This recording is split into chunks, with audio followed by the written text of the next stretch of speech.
निकालिए जरा चरक संहिता निदान स्थान अध्याय नंबर 1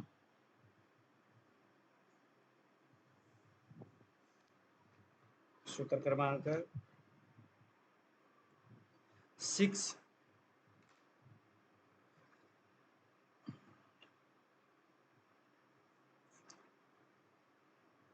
तस्योपलब्धिर्निदान पूर्वरूप लिंगोपसय संप्राप्ति इतः।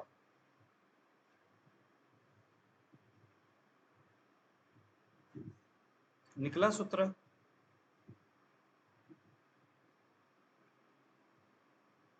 आयुर्वेदिक चिकित्सा के संदर्भ में ट्रीटमेंट करते वक्त हमें कुछ दवाइयाँ देने से पहले निदान पंचक को जरूर ख्याल रखना है। आप जब किसी बड़े राइटर जो आयुर्वेद में जो ऑथर होते हैं, जो राइटर होते हैं, जो आर्टिकल लिखते हैं ना, जो बहुत अच्छा आयुर्वेद जिन्होंने पढ़ा है,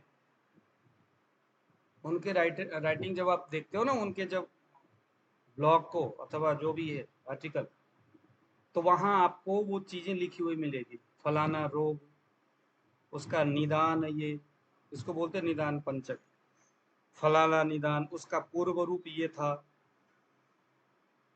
लक्षण, मेन सिम्टम्स ये, रूप जिन्हें हम कहते हैं, उपसय और संप्राप्ति, ये चीजें जो है वहाँ आर्टिकल में लिखी हुई रहती है। तो विद्वान जो आयुर्वेद के जो डॉक्टर है, उस तरह से जब आप कोई भी आर्टिकल लिखते हो तो वो उनके द्वारा प्रशंसनीय होता है। फिर पता चलता है कि हाँ, कोई जिसने भी लिखा है वो बहुत आयुर्वेद के ग्रंथों के विचारों को मानता है, जानता है, और उन आदर्शों के अनुरूप उस तरह से काम कर रहा है। तो पहले नंबर में निदान पंचक में निदान यानी हेतु, यानी रोग का मूल हेतु क्या है। हेतु के संदर्भ में परसों हमने चर्चा किया था। पहले नंबर में असात्म इंद्रिय अर्थ संयोग, हमारे आंख, नाक, कान आदि जो ज्ञानेंद्रिय है, इसके असात्म स्वरूप से संयोग होना विषयों के प्रति, मतलब किसी चीज को अत्यधिक मात्रा में देखना, ये अतियोग हो गया। नपुंसक नामक जो एक रोग है, शास्त्र वहाँ एक शब्द ये भी रखा हुआ है कि अगर कोई व्यक्ति किसी स्त्री को देखता भी नहीं, स्पर्श भी नहीं करता, उस तरह के विषयों को पढ़ता भी नहीं है, मन में राजस तामस गुण पढ़ाने वाले ऐसे कोई चीज खाता भी नहीं है, किसी स्त्री को कभी उसने कल्पना भी नहीं किया, सोचा, टच भी नहीं किया, तो शास्त्र बोलता है कहीं ना कहीं वो व्यक्ति बाद में जाके हो सकता है वो नपुंसक हो जाए, क्योंकि यहाँ विषयों का अयोग हो रहा है। क्या हो रहा है? विषयों का अयोग हो रहा है। इसका मतलब शास्त्र बोलता है किसी भी चीज का अयोग होना, यानी उससे बिल्कुल भी एग्जिट हो जाना, या उसके ऊपर लगे रहना, अतियोग, ये दोनों ही रोग का हेतु हो सकते हैं। समझ में आया? अब आ गया प्रज्ञापराध। प्रज्ञापराध के बारे में मैंने बहुत बढ़िया बताया था। कोई बता सकते हैं? उत्कल जी बताइए, प्रज्ञापराध का कोई एक्सप्लेन करिए। अभी कुछ दिन पहले हमने पढ़े थे प्रज्ञापराध। गुरुजी, प्रज्ञापात का मतलब ये होता है कि किसी भी समय मतलब भोजन कर लेना और कोई विरुद्ध आहार करना, मतलब किसी के साथ किसी का भी संयोग बना लेना, ये प्रज्ञापराध के अंदर आता है। उसको हम उसमें देश और प्रज्ञापराध काल क्यों की माने? कल्पना नहीं करना। देश और काल प्रज्ञापराध की इस शब्द का वहां अर्थ कैसे निकला, उसको पूछ ले। सर, इसका मतलब ये रहता है कि प्रज्ञा मतलब हमें पता है कि ऐसा हाँ, करने पे गलत होगा। जैसे कि आप जा रहे हो, कोई आपका फ्रेंड आया, कोई गुलाब जामुन रसगुल्ला ले, आपको पता है कि आपने खा लिया, पेट भर गया, मगर फिर भी आप खा लेते हो कि आपको दिक्कत होगी, तो आपको जानते हुए आप कोई काम कर रहे हो तो मतलब वो अपराध में गिना जाएगा, वो प्रज्ञा अपराध। प्रज्ञा यानी जानना, जानते हुए भी उस चीज को करना, वो क्या हो गया? अपराध। तो प्रज्ञापराध से शरीर का जो नुकसान होता है वो तो होता है, मानसिक नुकसान भी होता है। वो मतलब मानसिक रूप से भी परेशानियां देता है वो। अब कोई पूछेगा भैया प्रज्ञापराध, मान लो कि मुझे मालूम है मैंने अभी रोटी खाया है, उसके ऊपर अगर मैं जलेबी और दूध पीऊ खाऊंगा तो मेरे को तो बड़ा अच्छा लग रहा है यार, जलेबी आ गया गर्मा गर्म, चलो सारे लोग खा रहे तो हम भी खाएंगे, लेकिन मुझे मालूम है थोड़ी देर पहले मैंने पेट भर के रोटी खाया हुआ है। अब रोटी खाने के बाद आयुर्वेद बोलता है कि कुछ नहीं खाना चाहिए 1-1.5 घंटे तक, ये मैं जानता हूँ, उसके बावजूद भी मैं उसको खाता हूँ, तो क्या हो गया? प्रज्ञापराध हो गया। इससे अजीर्ण आदि जो रोग होंगे उसको खाने से, वो तो होंगे होंगे, लेकिन चूंकि प्रज्ञापराध हुआ है तो प्रज्ञा का संबंध मस्तिष्क का मन बुद्धि से है, तो मन बुद्धि और चेतना से संबंधित वहां गड़बड़िया भी हो सकता है। विशेष करके प्रज्ञापराध नामक यह जो अवस्था है, ये हम वहां जोड़ेंगे जो मानसिक रोग से संबंधित, जैसे किसी को अपस्मार हो गया, एपिलेप्सी हो गया, किसी को उन्माद को, कोई स्ट्रेस में है, तनाव में है, जो मानसिक रोग होते हैं ना, जो कोई बड़बड़ बोलते रहता है, तो वो बोलना भी उन्माद की ही अवस्था में है ना। तो वो प्रज्ञापराध से तो ऐसा नहीं हुआ है, वो देखना है। तो असात्मेंद्रिय, असात्म इंद्रिय का संयोग होना, प्रज्ञापराध होना, अपरिणाम तो इस तरह से। और उसके अलावा भी दोषों के हेतु देखना चाहिए। दोषों के हेतु का मतलब क्या है? सिंपल सी बात है, हम तो नाड़ी परीक्षण में इसकी चर्चा करते रहते हैं। कोई व्यक्ति के शरीर में कफ बढ़ा हुआ है, तो इसका मतलब कफ को बढ़ने वाली कुछ तो हेतु, यानी कुछ तो चीजें ये कर रहा है। तो नाड़ी में कफ की नाड़ी दिख रहा है, कौन सा वाला नाड़ी है जी?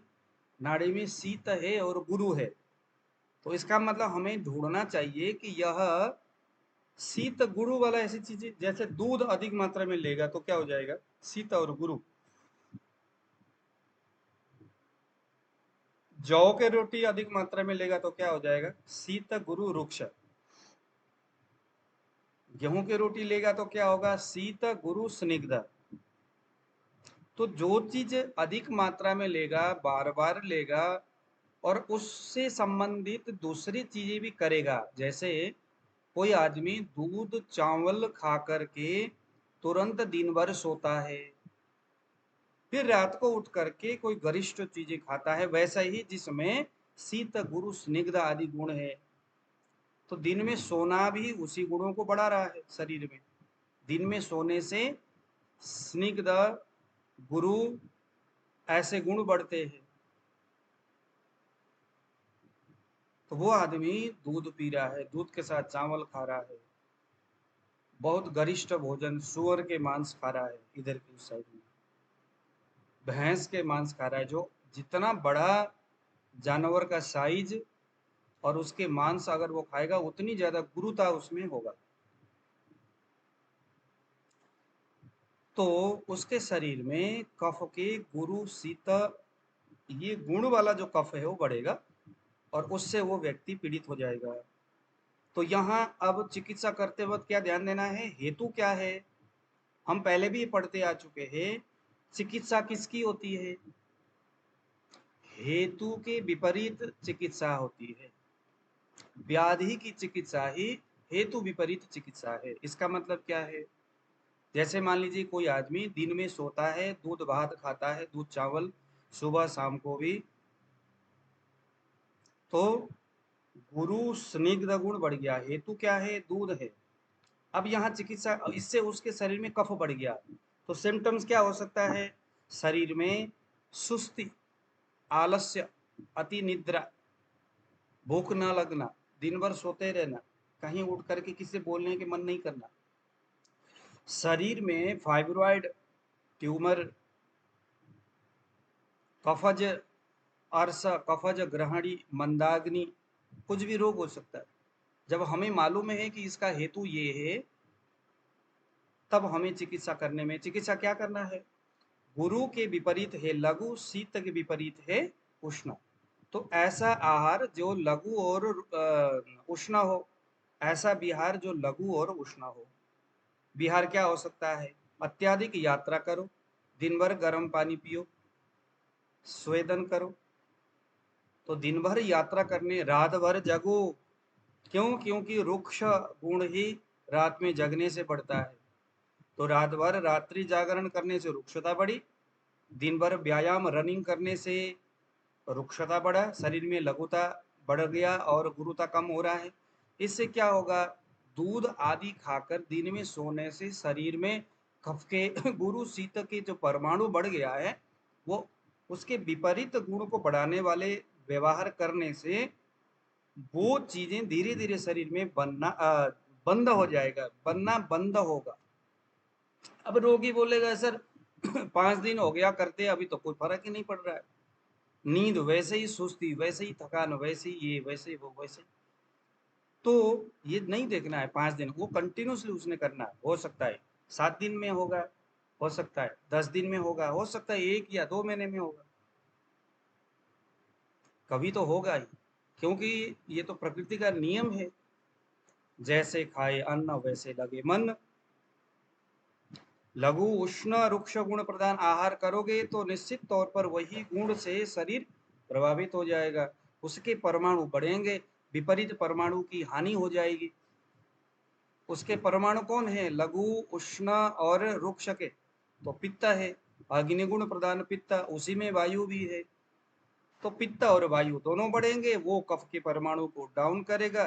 तो धीरे धीरे कफ के परमाणुओं ने जो स्ट्रक्चर बॉडी में नेगेटिव स्वरूप से तैयार किया था, वो क्या हो जाएगा? ढह जाएगा। उसके साथ साथ में थोड़ा जल्दी प्रभावित, मतलब ये समस्या ठीक हो, इसके लिए आप उसको कुछ ऐसे दवाइयां, जैसे हिंगवाष्टक चूर्ण, पंचकोल चूर्ण, बचा चूर्ण, त्रिकटु, पिप्पली वर्धमान रसायन, ये से दवाइयां दे दो। ये क्या करेगा? वो दवाई भी अंदर जाकर के कफ के उन्हीं गुणों को, जिस गुणों को उस व्यक्ति ने दिन में सो के भात दूध पी करके खा करके जिसको बढ़ाया था, उसके विपरीत काम करेगा। तो फाइनली चिकित्सा का मतलब यही है कि जिसके वजह से जो चीज बढ़ा है, उस वजह को बंद करना है। उसके तो भैया जीवन में कम से कम 3 साल 4 साल तक दूध नहीं पीना है, चावल नहीं खाना है, दिन में नहीं सोना है, दही का सेवन नहीं करना है, अति मात्रा में भोजन नहीं करना है, बार बार भोजन खाने वाले व्यवहार को नहीं करना है। जिसमें कफ के गुण है, जिसमें गुरु स्निग्ध मधुर पिच्छिल मंद आदि गुण है, जिस चीज में उसका सेवन नहीं करना है, जबकि उसके विपरीत चीजों का सेवन करना है। तो क्या हो जाएगा? धीरे धीरे शरीर में पहले तो स्टेबल होगा। अब यहाँ पर भी समझने वाली बात है, अब ऐसा नहीं कि उसने वो ऐसी व्यवहार किया और उस तरह की दवाइयाँ खाया, उस तरह की एक्टिविटीज किया और 4-5 महीने में पता चला बॉडी एकदम बैलेंस में आ गया, यानी कफ के परमाणु सारी छट गया, शरीर में पित्त और वात बढ़ गया। तो आयुर्वेद क्या बोलता है? समदोष समाग्निश समधातु मल क्रिया प्रसन्नात्मेन्द्रिय, ये बोलता है कि नहीं बोलता? दोष सम होने चाहिए। अब यहाँ वो व्यक्ति बहुत ज्यादा कफ के विरोधी गुण वाले आहार विहार करता है, उस तरह की दवाइयां खाता है, तो एक समय के बाद विपरीत गुण होना शुरू हो जाएगा। फिर उसके शरीर में वायु बहुत ज्यादा बढ़ जाएगा, पित्त बहुत ज्यादा बढ़ जाएगा। तो जिस दिन बैलेंस में आएगा उसका स्थिति शरीर की, तब तक उसने वो आहार विहार और वो उस तरह की दवाइयां खाना है। उसके बाद क्या करना है?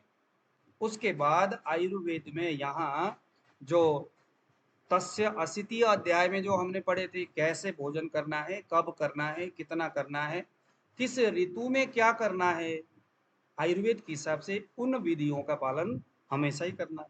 बस विजय जी, आया समझ में? अगर किसी के शरीर में वायु बढ़ा हुआ है, तो पहले कफ को बढ़ा करके वायु की मात्रा को कम करना है।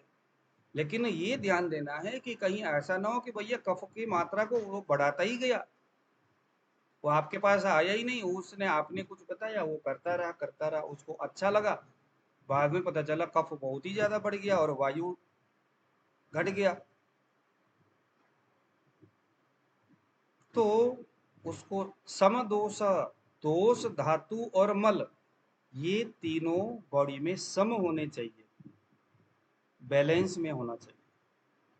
तो अभी हम जो पढ़ रहे थे निदान पंचक में हेतु का, तो निदान इस शब्द का अर्थ होता है हेतु, यानी जो रोग है वो किस कारण से हुआ है। दूसरे नंबर में है पूर्व रूप। पूर्व रूप इस शब्द का जो अर्थ है रोगी, ये जो शब्द है, आप पूर्व रूप देखो क्या लिखा है यहाँ पर, कुपित होकर स्थान संश्रय करके दोष भावी रोग को बतलाने वाले जिन लक्षणों को उत्पन्न करते हैं वे लक्षण ही पूर्व रूप है। कुपित होकर यानी कि कोई व्यक्ति गलत दिनचर्या कर रहा था, गलत आहार विहार कर रहा था, उससे दोष और मल कुपित होकर के संचयम च प्रकोपम च प्रसरम, इस सूत्र के आधार पर जो मैंने आप लोगों को वो टूटी वाला कहानी सुनाया था, और वह टूटी का पानी किसी एक स्थान में जाकर के किसी पता नहीं कितने वर्षों से पड़ा हुआ किसी वनस्पति के बीज के ऊपर लग रहा था, उसको सिंचन कर रहा था, और बीज में जैसे ही जल का संयोग हुआ तो मिट्टी के आश्रय पा करके वो बीज जो कभी ना उगने वाला बीज, जो कोई संभावना था ही नहीं, सूर्य की किरणों से तप्त हो चुका था, जल चुका था, लेकिन फिर भी समय पा करके क्या किया। आयुर्वेद में हम पहले पढ़ते आ चुके ना, हमारे शरीर में कोई भी व्यक्ति यह नहीं कह सकता कि मैं बिल्कुल स्वस्थ हूं, मेरा शरीर बिल्कुल स्वस्थ है, ऐसा नहीं कह सकता। हाँ, वह व्यक्ति रोग के या पूर्व रूप या रूप अवस्था में नहीं आया है, लेकिन दोष रूपी वह अनाज का बीज जिस प्रकार से उस बंजर भूमि पे अनंत दिनों से पड़ा हुआ था, संयोग उत्पादन के संयोग न पा करके वो यूं ही पड़ा हुआ था। जिस दिन नलके का वो बूंद बूंद पानी उस स्थान में जाकर के सिंचन करना शुरू किया, तो आश्रय मिट्टी का पा करके फिर वो वहां पौधे के रूप में उत्पन्न हो गया, झाड़ी, कांटेदार झाड़ी के रूप में प्रकट हो गया। तो जिस दिन पानी का आश्रय प्राप्त करता है वह बीज, और जैसे ही वो वहां पौधा उत्पन्न होने की व्यवस्था में पहुंचता है, तो वहां जो लक्षण दिखेगा आसपास, उसके उस वनस्पति का जो ऑरा वहां दिखता है और उसका जो सिम्टम्स वहां दिखता है, उसी को हम पूर्व रूप बोलेंगे। तो जब पूर्व रूप होगा, तो पूर्व रूप अवस्था, अगर वो बीज में पानी पड़ना और वो उस बीज में कुछ हलचल होना, हलचल होना यानी वहां पंच भौतिक संगठन की तैयारी होना, जैसे ही शुरू होगा तो उस स्थान में कुछ हलचल होना सूक्ष्म रूप से शुरू हो जाएगा। तो इसी को हम, सेम वही चीजें हमारे शरीर में भी रहता है। किस रूप में रहता है? मान लीजिए किसी व्यक्ति के शरीर में ऑलरेडी शरीर के किसी न किसी हिस्से में पूर्व जन्मों के किए पापों के संस्कार स्वरूप बीज दोष रूप में वहां रहता ही है। प्रवीण जी का भी होगा, मेघा जी का भी होगा, मेरा भी होगा, विजय, सभी के ही शरीर में होता है। चाहे आप स्वस्थ हमेशा ही रहते हुए मृत्यु आपका हो जाएगा, कभी वो पनपेगा नहीं, वो अलग बात है, लेकिन ठहरता और रहता हर किसी का है। मान लीजिए कि मेरे शरीर में कोई ऐसा समस्या था और वो गॉल ब्लैडर के अंदर था, कमजोर था, दोष को, विकृत दोषों को एक्सेप्ट करने की व्यवस्था उस कमजोर अवस्था में होता है। जैसे हम कहते हैं ना कि जो जब जंगल में बहुत सारे हिरण को एक शेर जब देखता है तो वो झपट्टा उस पे मारता है जो सबसे कमजोर होगा, है ना। जो बलवान होगा वो उसको छोड़ देता है, क्यों? उसको मालूम है कि यहाँ दुलत्ती मार के जाएगा, मुंह में मारेगा, पैर एक तो दर्द होगे और वो भगेगा भी, पकड़ भी नहीं आएगा। तो दूर से देखेगा कि कहाँ कमजोर भाग है, कौन सा कमजोर जानवर है, फिर वहीं जाके झपट्टा मारता। ऐसे हमारे शरीर में भी बहुत सारे ऐसे अर्गन होंगे जो कमजोर है, पूर्व जन्मों के कर्मों के संस्कार स्वरूप, या इसी जन्मों की कुछ आहार, गलत आहार विहार के कारण से भी वो चीजें कमजोर होता है। जैसे आज किसी का फोन आया कि सर हमारे फादर को फलाने उम्र में एक्सीडेंट हुआ था, अभी आकर के टीबी हो गया, क्योंकि आयुर्वेद तो बोलता ही है, ठीक है ना। तो सेम वही चीजें, तो पूर्व रूप का मतलब क्या है, उस स्थान में, दुष्ट स्थान में, उस स्थान में वो जो अर्गन जो पहले से कमजोर था, वहां हमारे गलत खान पीन से उत्पन्न हुआ दुष्ट दोष रक्त रस आदियों के साथ मिक्स होकर के संचरण करते हुए जब उस जगह में पहुंचता है तो वो अपने आश्रय को प्राप्त करता है। उसको मालूम होता है कि हाँ ये जगह मेरे ठहरने का है, नहीं तो शरीर कहीं रहने नहीं दे रहा। जब वो वहां ठहरता है कुछ दिन के बाद वो स्थान भी हलचल करता है, क्योंकि विकृत विकृत जो होता है, जो गड़बड़ होता है, जो दुष्ट होता है, उसको शरीर चाहे वो कैसे ही क्यों ना हो, वो उसको ठहरने नहीं देता। तो दुष्ट दोष जब उस स्थान में रहता है तो वहां अब शरीर में कुछ कुछ लक्षण दिखता है ना। उस अर्गन में उस दोष के ठहरने से जो आपस में जो संघर्ष होता है, उस संघर्ष का परिणाम रोगी में कुछ कुछ लक्षणों के रूप में दिखता है, और उसी को हम पूर्व रूप बोलते हैं। अब यहाँ वही नलके वाला आप कहानी को समझ लो कि टूटी अभी वहां पानी बूंद बूंद करके जा रहा है उस बीज में। अब यहाँ चिकित्सा क्या करना चाहिए, जिस प्रकार से टूटी के पानी बूंद बूंद जा रहा है, टूटी को बंद कर दो, बस इतना ही इसकी चिकित्सा है। क्या कर दो, टूटी को रिपेयर कर दो ताकि पानी दोबारा बूंद बूंद करके न जाए। आश्रय नहीं मिलेगा, उपादान कारण नहीं मिलेगा, तो निश्चित तौर पर वो वनस्पति जगेगा नहीं, उगेगा नहीं, उसमें पांच भौतिक संगठन उस लेवल में तैयार नहीं होंगे। तो शरीर में भी जो पूर्वरूप अवस्था के रूप में कोई ऐसे सिम्टम्स दिखता है तो निश्चित तौर पर हमें उसकी चिकित्सा कैसे करना चाहिए, उसमें हमें दोषों की चिकित्सा करना है, यानी वही नल का बंद करने वाली व्यवस्था करना है। अब मैं आपको दिखाता हूं कि ये पूर्व रूप क्या चीज है। पूर्व रूप में आपको किसी रोगों के संदर्भ में, गुरुजी इसमें एक चीज बताओ ये वाली, जैसे मान लो बॉडी के अंदर एकदम से कफ ज्यादा बढ़ गया है और टीबी टाइप या मतलब निमोनिया टाइप हो गया, और उसे पता था रेगुलर जैसे दही वगैरह इन चीजों का वो सेवन कर रहा है, वो उन चीजों को बंद कर देता है, तली हुई चीजें और सारी बंद कर देता है, क्या वो बीमारी अपने आप डाउन आएगी या चिकित्सा उसकी करनी पड़ेगी? चिकित्सा भी करो अपने, मैंने आपको कहा ना, हेतु को बंद करो। हेतु का जो गुण है, विशेष करके उस गुण से संबंधित सारे व्यवहारों को बंद करना। जैसे दूध अधिक पीने से उसको कफ से संबंधित कोई समस्या हो गया, दूध में कौन सा गुण है, शीत मधुर शीत। पिच्छिला, यही है। आप देखो कि शीत मधुर पिच्छिला बाकी कौन कौन सी चीजों में बढ़ सकता होगा, उन सबको बंद कर दो, आहार और विहार के रूप में सारे बंद कर दो। अब करना क्या है, इन तीनों गुणों के विपरीत आहार विहार करना है। इसीलिए हर जगह क्या लिखा है, हितकर आहार हितकर विहार लिखा होता है ना हर जगह, कि भाई किसी को डायबिटीज हो गया तो क्या करना चाहिए, क्या खाना चाहिए, क्या नहीं खाना चाहिए। तो ये सिद्धांत का आधार क्या है, वो यही आधार है। लेकिन थोड़ा सूक्ष्म, मतलब हम लोग बेसिकली समाज में जो बातें होती है मोटी मोटी होती है, लेकिन चूंकि अभी हम पढ़ रहे तो उसका आधार क्या है। मान लो किसी को डायबिटीज है, यानी किसी को कफज प्रमेय है।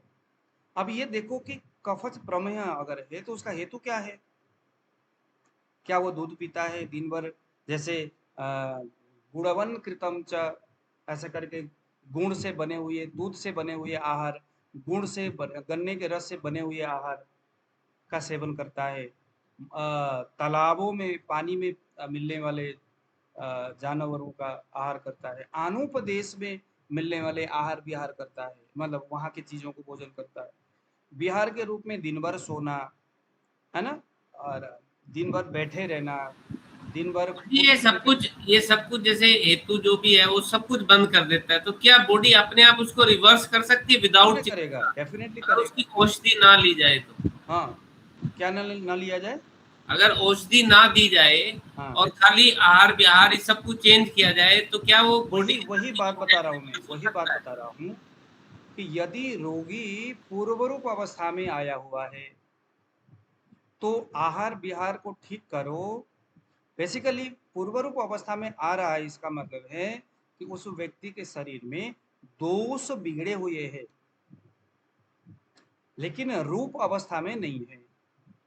यानी कोई समस्या क्रिएट नहीं कर रहा है उस तरह का, जैसे गुल्म, ये तो रूप अवस्था हो गया ना। रूप अवस्था का मतलब क्या है? डिजीज हो गया। अब उसको कैंसर रूप अवस्था, ट्यूमर रूप अवस्था, प्रमेह रूप अवस्था। रूप अवस्था यानी कि वो रोग उत्पन्न, जैसे रूप अवस्था का मतलब क्या हो गया? टूटी के पानी वहां गया, उस बीज में लगा और वहां से पौधा उत्पन्न हो गया। जब पौधा उत्पन्न हो गया तो टूटी को बंद करने मात्र से अब बात बनेगी क्या? नहीं बनेगी। अब वो पौधा जो जग गया वो तो आश्रय को ढूंढेगा अंदर से। इसीलिए टूटी को बंद करना है, सफाई करनी है, उस झाड़ को जड़ सहित उखाड़ना है। ये सब हमें ही करना है ना। जब तक वहां से उस बीज में से झाड़ नहीं उगा, वहां से बीज फूट करके पौधे के रूप में कन्वर्ट नहीं हुआ, प्रयास कर रहा है, पंच भौतिक संगठनों की तैयारी कर रहा है, तभी तो होगा। उत्पादन वैसे ही होता है। तो तब तक हमें क्या करना है? वो टूटी को बंद कर दिया, उतने से पर्याप्त है। लेकिन झाड़ उग गया अगर, तो टूटी बंद करने मात्र से भी नहीं होगी। किसी के पैर उस झाड़ के किल में, कांटे में चुभ जाएगा। इसीलिए टूटी को भी बंद करना है, उस झाड़ को भी जड़ सहित उखाड़ना है। इसका मतलब है रोगी में अगर वो किसी हेतुओं का सेवन इत्यादि करता है, तो पहले नंबर में हेतु को बंद करना है और ऐसे आहार विहार करना है जो उस हेतु के विपरीत हो। जैसे वो दूध पीता है, तो उसको दूध के गुणों के विपरीत क्या हो सकता है? वो चीज उसको दे दो, रुक्ष चीजें दे दो, रुक्ष उष्ण ऐसी चीजें दे दो। तिक्त और रुक्ष हमने कल परसों पढ़े थे ना, कफ की चिकित्सा कैसे करनी है। तिक्त रुक्ष से कफ की चिकित्सा करना है, चाहे वो दुर्बल हो चाहे वो सबल हो, हर किसी में कफ की चिकित्सा किससे? रुक्ष और तिक्त रस से कफ की चिकित्सा। अगर स्निग्ध गुण बढ़ा हुआ है, अगर पिच्छिल गुण बढ़ा हुआ है, तो कटु उष्ण रुक्ष, कटु उष्ण रुक्ष, क्योंकि कटु में भेदन करने की व्यवस्था है। या कषाय उष्ण रुक्ष, क्योंकि कषाय भी कफ के परमाणु को तोड़ता है रुक्षता से। ज्यादातर कटु और तिक्त रस जो है हमें उस हिसाब से मिला के देना चाहिए। तो आहार विहार उस कफ के गुणों के विपरीत करना है और दवाई भी उसके विपरीत देना है। और यह ख्याल रखना है कि वो कफ के गुणों के संपर्क में ना आए। कब तक? जब तक दोष बैलेंस में नहीं आता। बैलेंस में आने पर फिर हमारी चिकित्सा स्नेह, यानी एक बार पंचकर्म करना है। पहले दीपन पाचन, उस दीपन का ख्याल। अभी कल परसों हमने दीपन के बारे में पढ़ा कि नहीं पढ़ा? दीपन का सूत्र क्या है, कौन सा वाला दीपन देना है, उस सूत्र को ध्यान में रख करके दीपन देना है या नहीं देना है, फिर पाचन देना है नहीं देना है, उसके बाद स्नेहपान। क्योंकि स्नेहपान ही कफ पित्त वात इन तीनों को बल देता है, अग्नि को प्रदीप्त करता है। उसके बाद जितनी आवश्यकता होगा वमन विरेचन बस्ती, फिर उसके बाद उसका दिनचर्या जो आयुर्वेद ने बताया, यही है हर जगह, हर जगह यही है। अब आयुर्वेद बोलता है भैया दूध पियो, अच्छी चीज है, लेकिन अब वो व्यक्ति का कफ बढ़ा हुआ है, संतर्पण जन्य व्याधि है, और आप उसको दूध दे रहे हो। तो हालांकि दूध अच्छी चीज है, लेकिन फिर भी वो व्यक्ति को क्योंकि दूध गर्म पी, दूध से तो कफ नहीं बढ़ता। सब बढ़ जाता है। गर्म दूध करने से क्या होगा? अंदर जाकर के दूध का, अरे भैया बाहर आप क्या करके दे रहे हो मतलब थोड़ी होता है, उसकी तासीर तो उसके स्वभाव में होता है ना। जैसे दूध है, जैसे मैं आपको बताऊं, सर्प, स्नेक, चाहे जितने मर्जी कर लो, वो क्रोधी है ना, वो गुस्सैल है, वो छूने से सर्प सबसे ठंडा होता है, लेकिन फिर भी नेचर उसका गुस्सैल है, कभी भी उफंड मार सकता है आपको। पानी नेचर में ठंडा है, शीत गुण है ना पानी का। अब जितना मर्जी गर्म कर लो, वो गर्म करने के बावजूद भी जब वो अंदर जाएगा, थोड़ी देर में ठंडा हो जाएगा, फिर वही शीत गुण से पानी अंदर काम करता है। गर्म पानी पियोगे तो आपके कफ के स्थान में, जैसे लंग्स हो गया, हमारा जो रेस्पिरेटरी ट्रैक हो गया, इन स्थानों में उष्णता के कारण से कुछ काम रहता है, जैसे किसी को एलर्जी हो रहा है, कुछ हो रहा है, तो ठंडा पानी पीने के लिए इसीलिए मना किया जाता है, क्योंकि पानी जैसे ही जाएगा हमारे ऊर्ध्व जत्रुगत स्थानों में, तो गर्म अगर होगा तो वो पानी की ठंडाहट से वो जगह बचेगा, जैसे ही स्टमक में जाएगा तो तुरंत ठंडा हो जाएगा। फिर पानी का जो स्वाभाविक नेचर है वो उसने अंदर जाके काम करना है ना।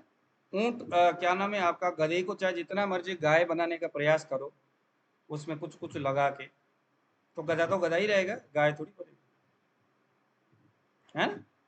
एक कोई काला व्यक्ति को जितना मर्जी सफेद बनाओ डेंटिंग पेंटिंग करके, जैसे पानी फेंकेगा बस खत्म हो गया। तो उसका जो नेचर है, प्रकृति ने जो दिया है, वो कभी भी खत्म नहीं होता। तो ये पूर्व रूप आपको आया समझ में। पूर्व रूप का मतलब है कुपित होकर के, स्थान संचय करके, दोष, भावी रोग को बतलाने वाले जिन रोग लक्षणों को उत्पन्न करता है, वही लक्षण पूर्व रूप अवस्था, उसी को हम कहेंगे। तो हमारे पास रोगी जब आएगा तो भैया पूर्व रूप अवस्था में आया है या रूप अवस्था में आया है, ये दोनों चीजें हमें ख्याल रखना चाहिए होता है। कभी कभी ग्लूकोमीटर में 600 डायबिटीज दिखाने के बावजूद भी वो प्रमेह नहीं होता, उसके पूर्व रूप अवस्था में होता है। तो अभी मेगा जी आप बताइए जरा, प्रमेह का पूर्व रूप अवस्था में क्या क्या सिम्टम्स होता है, हम हमेशा दिखाते हैं। प्रमेह, डायबिटीज के पूर्व रूप अवस्था में क्या क्या लक्षण होते हैं? सर ज्यादा प्यास लगना, हाँ। सबसे बड़ी बात, पैरों में पिंडली में दर्द रहना, हाँ। टुकड़ों में भूख लगती है, तो हम्म। दिन में भी और नींद आती है मरीज को, हाँ। थकान सी रहती है शरीर में। सबसे स्पेसिफिक सिम्टम्स ये होता है कि शरीर में बहुत ज़्यादा मल बना रहता है, नाखून हमेशा जल्दी जल्दी सर बढ़ता है। सर बाल भी बहुत ज्यादा, मतलब ड्राई ड्राई से हाँ, घुंघराले से वैसे से, बाल जो और है वैसा होता है, नहीं ड्राई नहीं होता है, हाथों बाल जो है ना, वो मतलब घने हो जाते, घने हो जाते, बार बार बढ़ते हैं। हाँ, और हाथों पे मतलब ऐसे फेरने पे उंगली तो वो काली काली सी मलसा निकलता है वो बॉडी में, हाँ, तो वो सबसे ज्यादा मतलब वो इसका सिम्टम मतलब दिखता है है। कि रोगी प्रमेह के पूर्व रूप अवस्था में है। चिकित्सा किसकी करनी चाहिए? उस व्यक्ति के नाड़ी में जो दोष दिख रहा है, पहले नंबर में। दूसरे नंबर में उस व्यक्ति का आहार विहार जिस दोष के गुणों को बढ़ा रहा है। जैसे कोई बोलता है सर मैं तो रात में जगता हूँ, रात में जगना जरूरी होता है, टिफिन में रोटी लेके जाता हूँ, इसका मतलब है बासी भोजन कर रहा है, ठंडा भोजन। मतलब चिकित्सा में ना, आयुर्वेदिक ट्रीटमेंट में सभी चीजें बहुत सहज है। ये जो हेतु ढूंढने वाली जो कहानी है ना, जो काम है, वो सबसे मुश्किल वाली बात है। अब वो व्यक्ति को जो हो रहा है उसके पीछे का रीजन क्या है, एक तो पेशेंट को तो पता नहीं होता, इतनी सारी चीजें उसने पढ़ा नहीं है, हमें वो पूछना है, वो टटोलना है। तो रोगी रात में जगता है, यानी नौकरी करता है, कहीं चौकीदारी करता है मान लो कोई, रात में। अब वो रोगी को कौन बताएगा कि भैया ये रात में जगना चौकीदारी करना ठीक है, तुम अपने आर्थिक स्थिति के लिए ठीक है, लेकिन शरीर के लिए, क्योंकि तुम्हारे शरीर में वायु बढ़ रहा है भैया, वातज शरीर है, वायु बढ़ रहा है, वो भी रुक्ष गुण से, और तुम रात में काम करते हो चौकीदारी,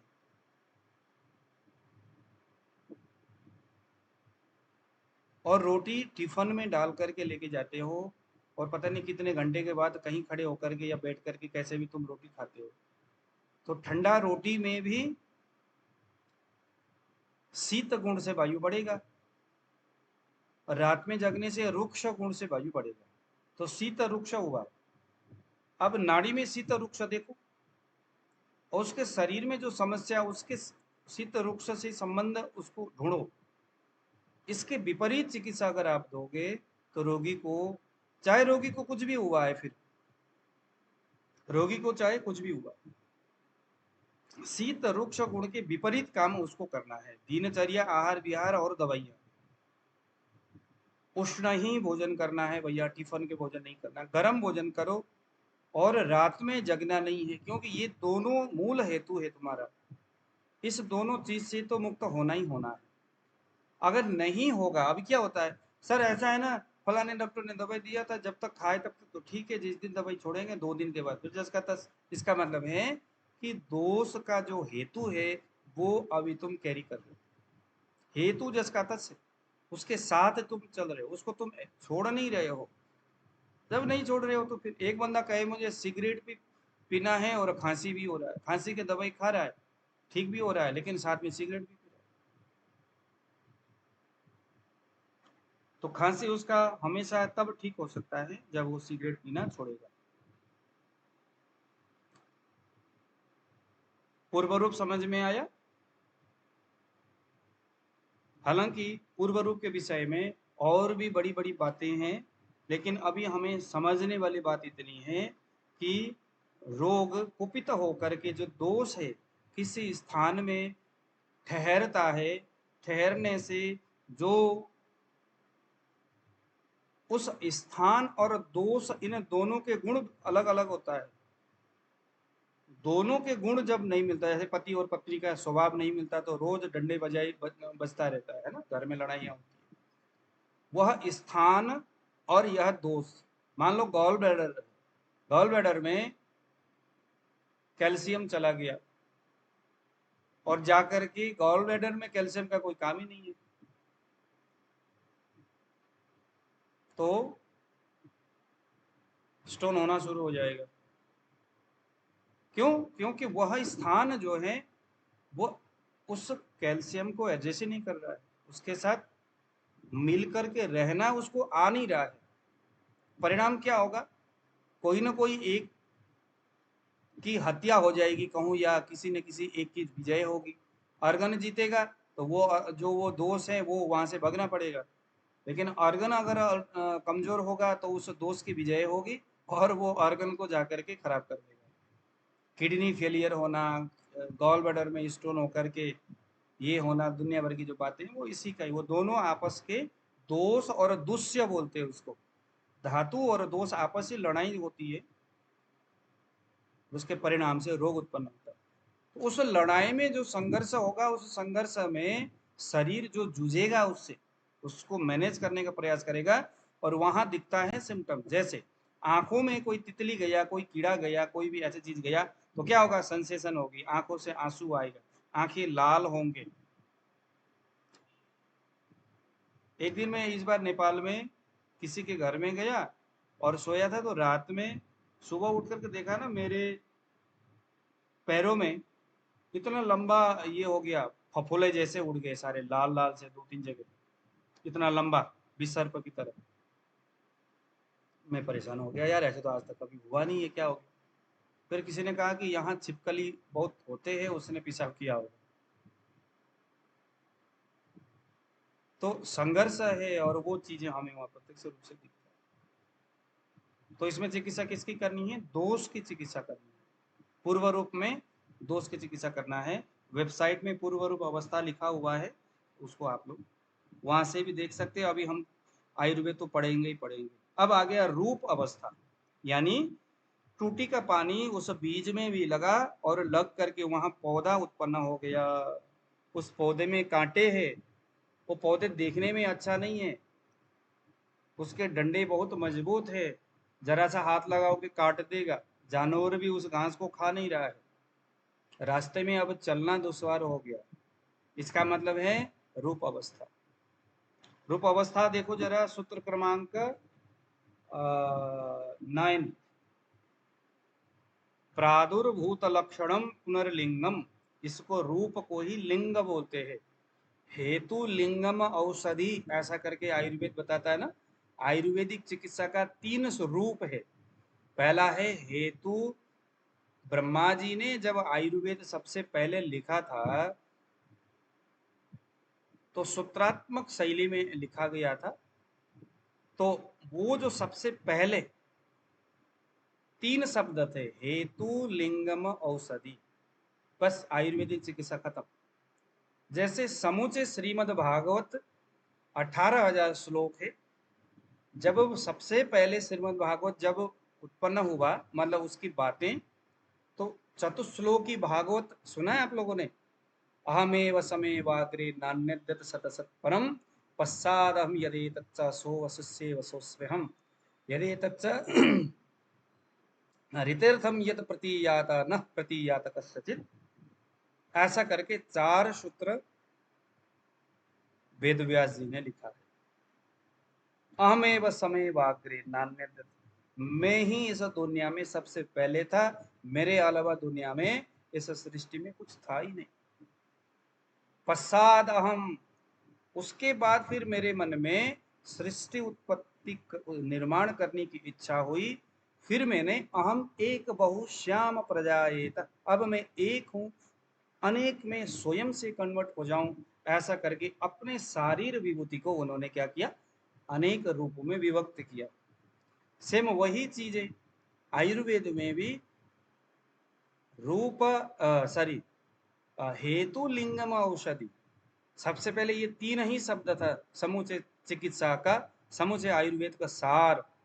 हेतु यानी अब ग्रंथकार कहते भैया रोगी का सबसे पहले हेतु टटोलो, फिर उसके बाद उसके लिंग यानी कि क्या सिम्टम्स है वो देखो, फिर हेतु से गुणों के आधार पर जो सिम्टम्स तुम्हें समझ में आए उसकी औषधि यानी चिकित्सा करो। बस ये 3 ही, यही मतलब परफेक्ट सिद्धांत है। और यह सिद्धांत हालांकि आज भी उपयोगी है वगैरह हेतु। अब आजकल हम क्या करते हैं, जैसे डॉक्टर है, लाइन में पेशेंट है, अब डॉक्टर कभी हेतु पूछता है किसी पेशेंट से? टाइम ही नहीं है। उत्कल जी के पास दिन में 200 पेशेंट आते हो, उत्कल जी के पास टाइम है किसी को हेतु पूछने का? अरे भैया बताओ सुबह कितने बजे उठते हो? बोला अच्छा फिर ये खाते हो क्या? अब देश के स्थान हेतु आधार पर भी हमें हेतु डिसाइड करना होता है। इसका मतलब है कि हिमाचल में ज्यादातर लोग उठ करके ब्रेकफास्ट में क्या खाते हैं वो हमें पता होना चाहिए। राजस्थान में क्या खाते हैं, नेपाल में क्या खाते हैं, पश्चिम बंगाल में ब्रेकफास्ट में क्या खाते हैं, डिनर में क्या खाते हैं, लंच में क्या खाते हैं, वहाँ का हवा पानी कैसा है, क्योंकि वो उनका जो आहार है। जैसे मान लो पंजाब में ज्यादातर लोग पराठा खाते, सुबह उठा पराठा, सुबह सुबह ज्यादातर। अब पराठे का एक अच्छा और बुरा प्रभाव है शरीर में। कुछ लोग झालमुड़ी, पश्चिम बंगाल में जाओगे झालमुड़ी ज्यादा खाते हो। झालमुड़ी समझते हो आप? वो उसका बनता है धान के जो मुड़ी जो होता है, उसमें डालेंगे मिर्च, उसमें प्याज, उसमें डालेंगे पता नहीं क्या क्या अचार पचार सारा।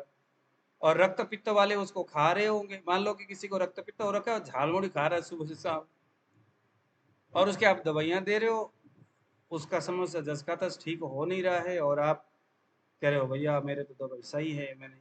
अरे भैया हेतु रोग का मूल कारण है जस का तस से। मेरे जो भाई है उसकी बेटी यानी मेरी बेटी, तो उसके कान में प्रॉब्लम था, डॉक्टर ने ऑपरेशन भी किया, दुनिया भर की नौटंकी हुई। अब मैं उसको कह भी रहा हूँ, देखो होता है ना घर का, क्या बोलते हैं एक, मेरी बात वो मान नहीं रहे थे। घर का जोगी टुकड़ा बाहर का हाँ, जोगी सिद्धि। तो वो मैं उसको 3-4 साल से बोल रहा हूँ, यार तुम लोग अभी इसको लेकर के डॉक्टर के पास जा रहे हो, कभी कान खोल करके कुछ करता है, कभी कुछ करता है, फिर जस का तस कान से पस आ रहा है, वो सुनना ही नहीं दे रहा है, इधर ये हो गया वो हो गया, मुंह पैरालिसिस हो गया, तिरछा हो गया। मैं कहा भैया इसको अम्ल पित्त है, अम्ल पित्त के बाकी शरीर में सिम्टम्स दिख रहा है। मैंने कहा इसको अम्ल पित्त ये क्या होता है? अब वो जो जिन्होंने, अब आयुर्वेद की समझ उनमें है ही नहीं, तो मैंने कहा भाई फलानी ऐसे ऐसी बात है। फिर इधर ऑपरेशन किया, उसमें 1.5 लाख लगा, उधर किया पता नहीं क्या क्या लगा। फिर मैंने कहा कि भाई एक काम कर, तू मेरे कहने से मान, और इसको बस 15 दिन तक मेरे हिसाब से तू इसको खान पीन रख।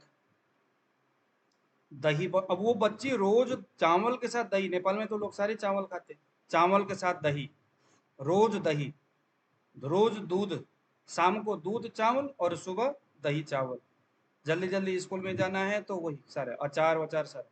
मैं कहा ये सारी चीजें इसको बंद करा दे, रोटी खाने को देना है। रोटी के साथ अचार नहीं होना चाहिए, टमाटर नहीं होना चाहिए, हल्दी नहीं होना चाहिए, टमाटर नहीं होना चाहिए, कोई भी हरा साग। देखो एक चीज बताता हूँ, अम्ल पित्त के उसमें जाओ, जितने प्रकार के हरा साग है वो सभी वहां मना किया गया है। क्या वर्षा ऋतु में साग खाने को मना किया है कि नहीं किया, बताओ। वर्षा ऋतु का रस कौन सा है, कोई कह सकता है हमें? आंवला होता हाँ, आंवला होता है ना इसका अम्ल पत्ता होता है। वर्षा ऋतु का रस क्या है? अम्ल है। इसीलिए जो साग क्यों मना किया गया, क्योंकि वर्षा ऋतु में अम्ल रस की उत्पत्ति होती है। इसीलिए अम्ल पित्त में सारे ही साग मना है। तो सब कुछ परहेज उसको हो गया। मैंने कहा तूने कुछ नहीं करना है, 15 दिन इसको तू परहेज करा।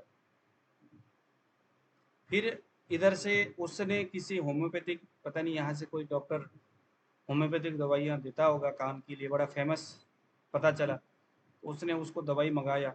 मैंने ही दवाई मंगा करके दे दिया। वो कहता है कि भाई उसको मंगा ले तू। ठीक है, 1500-2000 रुपये का दवाई, मैंने 3 महीने का दवाई उसने भेजा, लिख करके उसको दे दिया।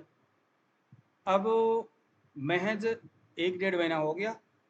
अब वो बच्ची कान भी सुन रही है, शरीर में कोई दिक्कत भी नहीं है, कान में मवाद आना भी बंद हो गया, ये भी हो गया, वो भी हो गया। तो ये जो चीजें होता है, हेतु का देखो कितना बड़ा लफड़ा होता है, यहाँ से समझ लो।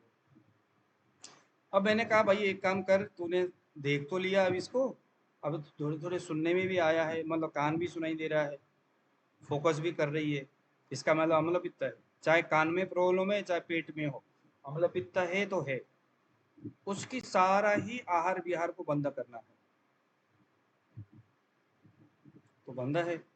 काफी हद तक सुधार है। 1 साल 2 साल तक अगर परहेज किया जाए, हालांकि है छोटी बच्ची, लेकिन जितना हो सकता है कराया जा सकता है, आदत पड़ जाएगा उसको भी, पूरी तरह से ठीक हो जाएगा जी कान का सारा समस्या, निश्चित होगा। क्योंकि हेतु का बड़ा महत्व है ना, रोग जनक है जी हेतु। ऐसे ही एक लड़की है मेरे पास, उड़ीसा से आई थी। मैंने यहाँ नाड़ी देखा, उसको पहले प्रतिशय था, मैंने प्रतिशय की दवाई दिया, उसको मिर्गी का समस्या था। फिर बाद में, क्योंकि अब मेरा आदत होता है, मैं पेशेंट को रोज फोन करके अथवा कुछ नहीं तो 3 दिन के बाद पूछता हूँ, बताओ क्या खाया, क्या हुआ, क्या क्या खा रहे हो, आज सुबह क्या खाया। मैं उसको बोलता हूँ कि रोज आपने मुझे लिख के देना है। फिर जिस दिन वो जो लड़की है, जिस दिन अम्ल पित्त को बढ़ाने वाली चीजें खाती, उस दिन उसको कुछ न कुछ, कभी तो जीभ में घाव जैसा होता, छाले पड़ जाते, कभी उसको मिर्गी के दौरे आते, को कोई कुछ होता अम्ल पित्त के कारण से। मैंने कहा कि ये सारी चीजें बंद कर। बंद किया, उसके बाद लड़की कहती है सर सारा ही तो बंद करा दिया, कुछ तो दे दो। मैंने कहा कुछ नहीं, एक ऐसा समय आएगा तो कोई दवाई की जरूरत नहीं पड़ेगी, लेकिन फिर भी दिक्कत नहीं होगा। अम्ल पित्त के ऊपर अभी मैं उसको दवाइयां दे रहा हूँ, कोई दौरा नहीं, कम से कम 1 महीना हो गया। कहने का मतलब हेतु का कितना बड़ा महत्व है रोग उत्पादन होने में, और उसको अगर हम रोक देते हैं और उसके विपरीत काम करते हैं। और अम्ल पित्त का जो है अम्ल रस है, विपरीत क्या है? तिक्त रस है ना विपरीत। तो तिक्त रस किस में होगा? सबसे बड़ा अम्ल पित्त का दवाई है शतावरी स्त्रियों के लिए, तिक्त रस वाला, जिसमें रुक्ष और तिक्त हो, ऐसा कोई रस उसको अगर दिया, नीम नीम नीम भी दे सकते हैं ना, नीम हो नीम भी गया, रुक्ष तिक्त, तो मतलब ऐसे दवाइयां जो है उसमें बहुत अच्छा काम जी, करती सर जी, है। हाँ जी। अम्ल पित्त का वास्तविक अर्थ क्या है सर? अम्ल पित्त का मतलब है जो उसका जो पित्त है वो विदग्ध हो चुका है। पित्त क्या हो गया? विदग्ध हो गया है। फिर से बता रहा हूं, मैंने पहले भी बताया है, जैसे आपने कुछ चीज खाया, खाया हुआ वो भोजन जो है आपके स्टमक में गया, थोड़ा सा डाइजेस्ट हुआ, सर्कुलेशन सिस्टम थोड़ा गड़बड़ था, फिर वो थोड़ा सा मतलब डाइजेस्ट हो रहा था। मान लो कि आपने भोजन किया और स्टमक में गया, वो डाइजेस्ट हो रहा है। डाइजेस्ट होते होते थोड़ी देर में आपने फिर कुछ और चीज खा लिया, और चीज खाने से फिर आपके जो जठराग्नि जो पहले से ही थोड़ा कमजोर था, दूसरे बार खाए हुए चीजों को मैनेज करने के लिए वो जो मैकेनिज्म है उधर चले जाता है और नीचे की चीजों को छोड़ देता है। छोड़ने से वहां ऐसा एक ऐसा मतलब कि रस होता है जो आधा कच्चा और आधा पका हुआ होता है ना। आधा कच्चा आधा, जैसे क्या होता है, बच्चे आप देखते होंगे आम खा रहे कचर कचर, और पूरा आम भी नहीं खाते, ऐसे ही छोड़ देते हैं। तो बाद में वो खाने दिखने में ऐसा लगता है कि यार ये तो बहुत गंदा सा लग रहा है, इसको फेंक। लेकिन शरीर है अंदर है तो कहाँ से फेंकोगे उसको, स्टमक में है वो, आमाशय में। अब वही आहार रस जिसको अधकचा पहले छोड़ दिया था हमारे अग्नि ने, वो दोबारा सर्कुलेशन में मतलब उसको कहीं जाकर के रस में मिक्स हो जाएगा, तो उसको हम बोलते हैं रस शेषा। ये इनडाइजेशन हो गया तो अजीर्ण, यानी उसको हम बोलते हैं रस शेषा जीर्ण। समझ में आ रहा है? विदग्ध जीर्ण नहीं, रस शेषा जीर्ण। अब उसमें पेशेंट को क्या सिम्टम्स होगा, कच्ची जो वो उसने कुछ खाया था ना उसके स्वाद वाला डकारा आता है उसको। आप में से किसी को आता है तो रस शेषा जीर्ण समझ लो। मतलब अगर आप उसको घी वाला कोई चीज, रोटी और घी सब्जी कुछ ऐसे खाते हो, तो 2 घंटे 10 घंटे 24 घंटे के बाद भी डकार अगर आता है, अगर रस शेषा जीर्ण है, तो वो जो दूसरे दिन 24 घंटे पहले जो खाया था ना, जो जिस तरह के खुशबू स्वाद वाला, उसके नाक में से उसकी स्मेल आती है। घाव किया और घी की मतलब स्मेल आ रहा है नाक में, तो समझ लो ये 100% रस शेषा जीर्ण है। चूंकि वो अनडाइजेस्टेड है वो रस, अब वो शरीर सर्कुलेशन सिस्टम जो है जो आम है उसको पक्वाशय में तो लेके नहीं जाएगा, समान वायु के नजदीक लेके ही जाता नहीं है। फिर क्या करता है, उसको घुमा करके धक्का मारता है, जा तू आगे न बढ़, पीछे जाएगा, आहार रस में मिक्स होकर के फिर जाएगा जठराग्नि में। फिर आप कचर पचर कुछ मतलब ऐसे व्यक्ति जो कचर पचर खाते रहता है, अभी ये खाया फिर वो खाया फिर वो खाया। भोजन का तो स्पष्ट नियम है, सुबह आपने 10 बजे रोटी खाया तो 6 बजे तक कम से कम आपने आहार तो छूना ही नहीं है। 6 घंटे तक एक बार भोजन करने के कम से कम 5 से लेकर 6 घंटे तक। मान लो सुबह 10 बजे खाया, 11 12 1 2 3 4 5 6 7 अथवा 6, चलो 5 भी क्यों, 8 घंटे तक आपने आहार को तो टच नहीं करना है, अनाज को। सुबह 10 बजे आपने अनाज खाया तो रात के 7 6 8 बजे जो आप भोजन करते उसके बीच में आपने कम से कम अनाज तो अंदर डालना ही नहीं है। उसके बीच में अगर भूख लगता है तो आप कुछ फल फ्रूट ले सकते हो, कोई ऐसी चीजें आप ले सकते हो। फल फ्रूट का कॉन्सेप्ट ही यही है। एक बार अनाज लेने के बाद दोबारा अगर आपको भूख लगता है तो फल फ्रूट लेना है, लेकिन अनाज दिन में 2 ही बार लेना है जवान लोगों के लिए। 45 या 40 साल के बाद बस एक ही बार अनाज लेना है। बलवीर जी बताइए। सर रस शेषा जीर्ण में नाड़ी क्या शो करेगी सर? रस शेषा जीर्ण में नाड़ी मैंने अक्सर देखा है रस धातु में स्पाइक होगा, और अगर वो अगर वो कफ के संपर्क में है तो ज्यादातर रक्त धातु में दिखता है, पिच्छिल गुण वाला। तो डायबिटीज क्या है, वही तो है रस शेषा जीर्ण ही बाद में बार बार वो डाइजेस्ट हो करके अग्नि के सामने जाकर के वो अधिक मात्रा में जल जाता है। तो उसी को हमने कहा विदग्धा जीर्ण। पहले रस शेषा जीर्ण था, वो बार बार अग्नि के सामने जाता है, नए खाए हुए आहार के साथ मिक्स होकर के बार बार वो जलता है, फिर वो प्रॉपर डाइजेस्ट नहीं होता, तो बार बार जलने से वो क्या हो जाएगा, विदग्ध हो जाएगा। विदग्ध का मतलब है अत्यधिक मात्रा में जल जाना। ऐसा करके बहुत सूक्ष्म रूप को प्राप्त करके वो फिर चुपके से रसवा स्रोतस से आगे बढ़ करके वो रक्त में जाके मिक्स हो जाता है क्योंकि वो अपक्व है, अभी पका हुआ नहीं है, वो फिर भी कच्चा है। रक्त में जाएगा, और वो चूंकि कच्चा है, कफ वर्गीय है, उसमें जल का महत्व है, जल और पृथ्वी महाभूत का प्रभाव है उसमें, वो वहां ब्लड में जाकर के रसवह स्रोतस में, ब्लड वेसल्स के अंदर पड़ा रहेगा। रक्तवह स्रोतस में रक्त आगे की ओर बढ़ता है, चूंकि ये आगे नहीं बढ़ता, रक्त जैसा है, रक्त जैसा है लेकिन रक्त नहीं है, आगे नहीं बढ़ता, क्योंकि ये इसमें कफ के प्रोटीन वगैरह है, इसमें दीवारों में पड़ा रहेगा। अब देखो हमारे शरीर में कोई भी चीजें थोड़ी कुछ देर तक यूं ही पड़ा रहेगा तो फर्मेंटेट हो जाता है वो, जैसे दांत है, तो रात को हम शाम को हम भोजन करते हैं तो शाम को ही हमें ब्रश करना होता है ना।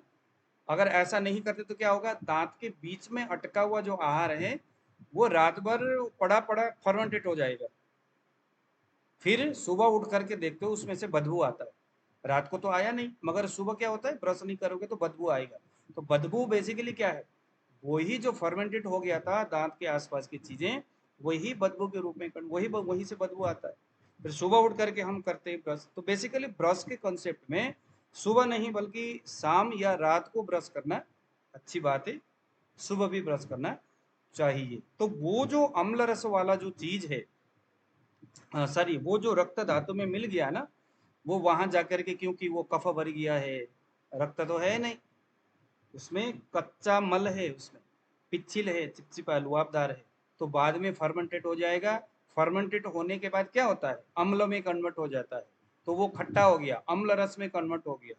पृथ्वी और अग्नि अम्ल हो गया, पृथ्वी और अग्नि महाभूत का, लेकिन वो डाइजेस्ट नहीं है, तो वहां रह करके फिर नाड़ी में आपको रक्त धातु में जब तक वो फॉर्मेंटेड नहीं है तब तक आपको रस में ही दिखेगा, वो रस शेषा जीर्ण के रूप में। फॉर्मेंटेड हो जाने के बाद रक्त में दिखेगा, और रक्त में आपको वही पिच्छिला आदि ऐसे गुण दिखेगा। तो वही चीजें बाद में अम्ल ही आपको अम्ल पित्त के रूप में कन्वर्ट होकर के प्रमेह, रक्त पित्त ऐसे चीजें दिखाता है। तो इसमें चिकित्सा क्या करना चाहिए, आमाशयोद्भव व्याधि है ये, तो आमाशय को ठीक करना है। रक्त के अंदर बैठा हुआ उस अम्ल गुण को प्राप्त हुआ जो विदग्ध जीर्ण, जो विदग्ध जो पित्त जो रस है, उसको हमें उसके अंदर से जल को तोड़ना है। जब वो टूटेगा तो वो फिर क्या होगा, बैक आएगा, पीछे की ओर आएगा, जल अपने स्थान में आने का प्रयास करेगा, रिवर्स हो जाएगा जल के टूटने से। तो ये सारी इसकी व्यवस्थाएं हैं। अभी हम टॉपिक कहाँ था हमारा, रूप अवस्था। तो ये खट्टे डकार जो आते हैं वो इसी वजह से आते हैं उसी ना। वजह से आ रहा है, डकार जो आता है ना, खट्टी डकारे जो आता है वो उसी के वजह से आता है। तो यहाँ पर अगर आप तिक्त रस दोगे तो तिक्त रस स्वयं में रुक्ष गुण वाला है, जैसे शतावरी है, स्निग्ध तो है लेकिन तिक्त होने की वजह से रुक्ष भी है वो। तो तिक्त होने से उस अम्ल के विपरीत काम करेगा, रुक्ष होने से उसको सुखाएगा, रुक्ष होने से उस अम्ल में वो जो रक्त ब्लड वेसल्स के अंदर जो है, रुक्ष होने से उसके अंदर के उस जल के परमाणुओं को जलाने का प्रयास करेगा, उसको डाइजेस्ट करेगा। फिर वहां से स्वेद यानी वहां से वाष्प निकलेगा, और वाष्प जो होता है वो लवण रस वाला होता है, और जैसे ही लवण में वो कन्वर्ट होगा तो वो एब्जॉर्प्शन करने की कैपेसिटी उसमें होगा, फिर उस सभी को वो क्या करेगा, सुखा देगा अंदर से। आ रहा है समझ में आप लोगों को, यानी उस अम्ल में से। हाँ जी, ये शतावरी तिक्त रस है, मधुर रस है? तिक्त रस है शतावरी, मधुर थोड़ी है।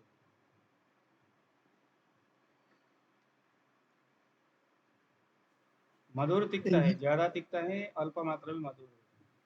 क्योंकि ये तो आपने बताया था ना कि पौष्टिक औषधों में पड़ता है, तो मधुर शीत होने से ऐसा है कि शतावरी तिक्त भी है और मधुर भी है, अधिक मात्रा में। आप शतावरी खा के देखो, पता चल जाएगा तिक्त या मधुर है। किसी ने खाया है शतावरी वैसे? सर मैंने खाया नहीं। कैसा है? सर तिक्त है सर, मधुर कम है सर। तिक्त और मधुर है। कल परसों हम लोगों ने एक सूत्र पढ़ा था, तिक्त और ये तो मधुर। मधुर। तिक्त और मधुर किस अवस्था में दिया जाना चाहिए बताइए? कल परसों ही पढ़ा है हमने, ग्रहणी अष्टांग हृदय का। सर दीपन पाचन में बताया था। हाँ, दीपन पाचन में बताया था। तो किस अवस्था में तिक्त मधुर देने की बात बताया है, बताइए प्रवीण जी। ये सब चीज याद करना पड़ेगा, सिर्फ सुनने कथा की तरह सुनने से कुछ नहीं होना।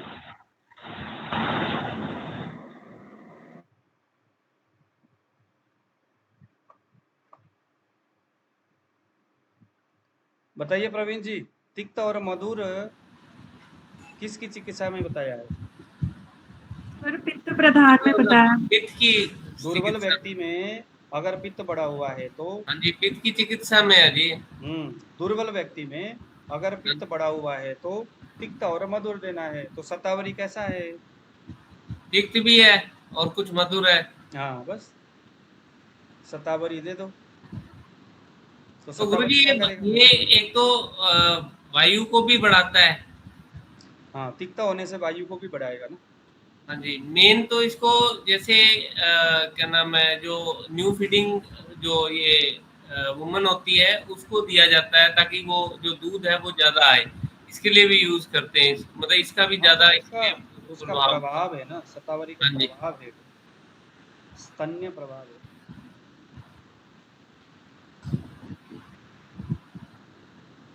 ज्यादा है ना तो और ज्यादा को ठीक करते हैं। आप ना किसी भी, अच्छा एक चीज मैं आपको बताऊं रसायन के विषय में, अभी मैं किसी को रसायन दे रहा हूँ, आप लोग नोट कर लो, आप लोग भी चाहो तो कर सकते हो, मैं सोच रहा हूँ करने के लिए रसायन अपना सारा दीपन पाचन शोधन करने के बाद रसायन किया जाए और रसायन 1 साल तक कंटिन्यू करना है। कुछ नहीं करना है, आपने काली तिल लेना है, बढ़िया सा क्वालिटी वाला, अच्छा क्वालिटी का काली तिल लेना है। 2 चम्मच काली तिल, 1 चम्मच हरड़, इस दोनों को अच्छी तरह पीस लो, थोड़ा देसी गाय का घी। रिपीट करना गुरुजी एक बार।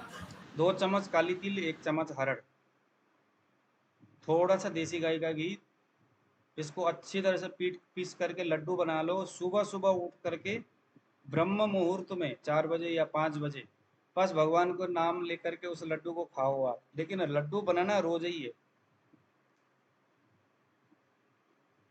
2 काली मिर्च और 1 हरड़। अरे काली मिर्च नहीं भैया, काली तिल, तिल। अच्छा, काली तिल। अष्टांग हृदय बाजीकरण, अष्टांग हृदय हृदय में ये रसायन चिकित्सा, रसायन पाद में ये इसके बारे में बताया, लेकिन बताया नहीं मैंने, अभी मैं करा भी रहा हूँ किसी के ऊपर। ये सर क्या कार्य करेगा सर? ये सब कुछ काम करेगा, रसायन करेगा। रसायन, रसायन का मतलब है शरीर के हर धातुओं को मजबूत करेगा, किसी प्रकार के रोग पनपने नहीं देगा शरीर में।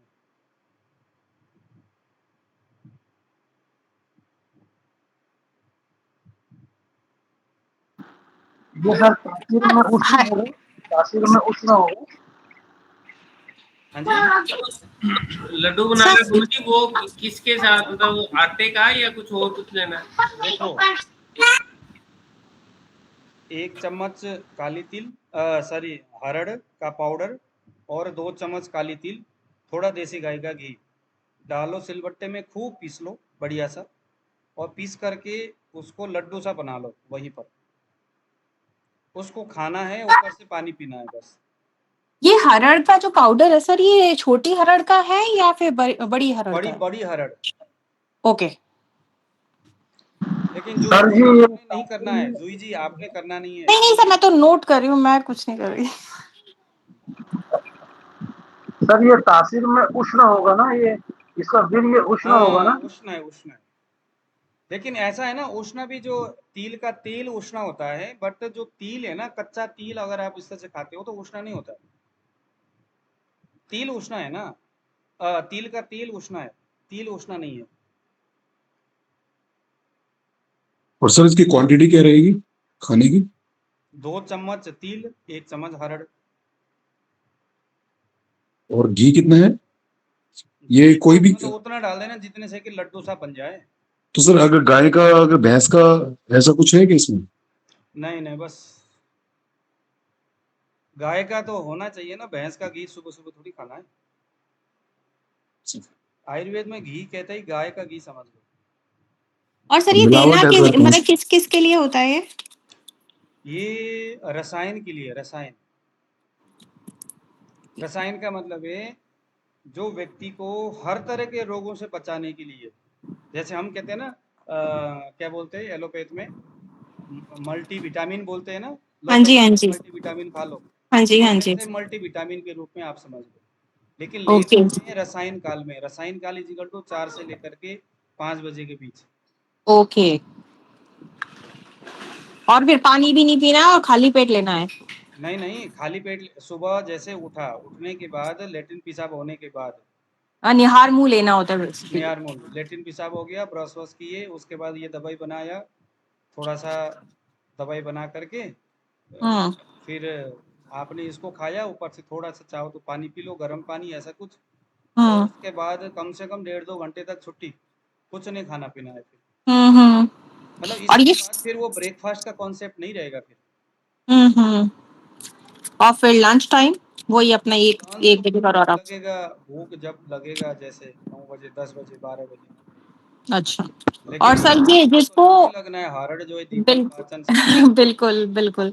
और सर ये जिसको मान लीजिए किसी को फैटी लिवर है, किसी का कोलेस्ट्रॉल बढ़ा हुआ है, फिर वो सबका सबके ऊपर काम कर देगा ये। अच्छा, ठीक है। डिटॉक्स कर देगा या बेसिकली बॉडी। नहीं देखो, पहली बात ये समझ लो कि जो व्यक्ति बीमार है ना, शरीर में कई हुँ। प्रकार के प्रॉब्लम है बॉडी में, रसायन हाँ बेसिस जी। पे उसमें नहीं होता है। पहले अच्छा। आयुर्वेदिक चिकित्सा करके उस स्थिति से रोगी को बाहर निकाल करके फिर वो कभी भी ऐसा रोग से ग्रसित ना हो, ऐसा हाँ, करके ओके। उसको ये चीजें दी जाती है। रसायन चिकित्सा में जो जो चीजें बताया है, वो ये ध्यान देना है कि स्वस्थ व्यक्ति के लिए ही रसायन चिकित्सा होता है, अस्वस्थ के लिए नहीं होता। अस्वस्थ ओह! है तो पहले उसकी वो रोग की चिकित्सा करना है। हुँ, हुँ, हुँ।